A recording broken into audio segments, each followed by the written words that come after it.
நீதிமொழிகள் அதிகாரம் 15. மெதுவான பிரதியுத்தரம் உக்கிரத்தை மாற்றும். கடுஞ்சொற்களோ கோபத்தை எழுப்பும்.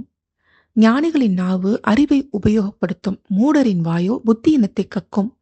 கர்த்தரின் கண்கள் எவ்விடத்திலுமிருந்து நல்லோரையும் தீயோரையும் நோக்கி பார்க்கிறது. ஆரோக்கியமுள்ள நாவு ஜீவ விருட்சம். நாவின் மாறுபாடோ ஆவியை நொறுக்கும். மூடன் தன் தகப்பன் புத்தியை அலட்சியம் பண்ணுகிறான். கடிந்து கொள்ளுதலை கவனித்து நடக்கிறவனோ விவேகி. நீதிமானுடைய வீட்டில் அதிக பொக்கிஷம் உண்டு. துன்மார்க்கனுடைய வருமானத்திலோ துன்பம் உண்டு.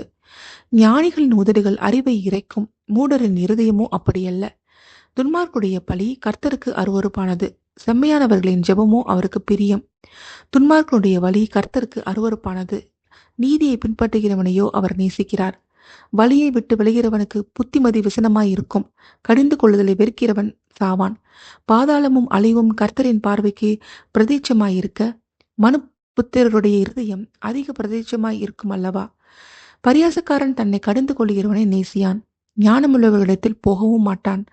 மனமகிழ்ச்சி முகமலர்ச்சியை தரும். மனோதுக்கத்தினாலே ஆவி முறிந்து போம்.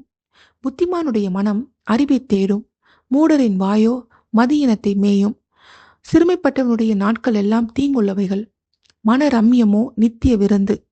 சஞ்சலத்தோடு கூடிய அதிக பொருளிலும் கர்த்தரை பற்றும் பயத்தோடு கூடிய கொஞ்ச பொருளே உத்தமம். பகையோடு இருக்கும் கொளுத்த எருதின் கரியை பார்க்கிறோம். சிநேகத்தோடு இருக்கும் இலைக்கரியே நல்லது. கோபக்காரன் சண்டையை எழுப்புகிறான். நீடிய சாந்தம் உள்ளவனோ சண்டையை அமர்த்துகிறான். சோம்பேறியின் வழி முள்வேலிக்கு சமானம். நீதிமானுடைய வழியோ ராஜபாதை. ஞானமுள்ள மகன் தகப்பனை சந்தோஷப்படுத்துகிறான். மதியற்ற மனுஷனோ தன் தாயை அலட்சியம் பண்ணுகிறான். மூடத்தன புத்தியினனுக்கு சந்தோஷம். புத்திமானோ தன் நடக்கையை செம்மைப்படுத்துகிறான். ஆலோசனை இல்லாமையால் எண்ணங்கள் சிந்தியாமற் போம். ஆலோசனைக்காரர் அநேகர் இருந்தால் அவைகள் உறுதிப்படும். மனுஷனுக்கு தன் வாய்மொழியினால் மகிழ்ச்சி உண்டாகும். ஏற்ற காலத்தில் சொன்ன வார்த்தை எவ்வளவு நல்லது. கீழான பாதாளத்தை விட்டு விலகும்படி விவேகிக்கு ஜீவ வழியானது உன்னதத்தை நோக்கும் வழியாம்.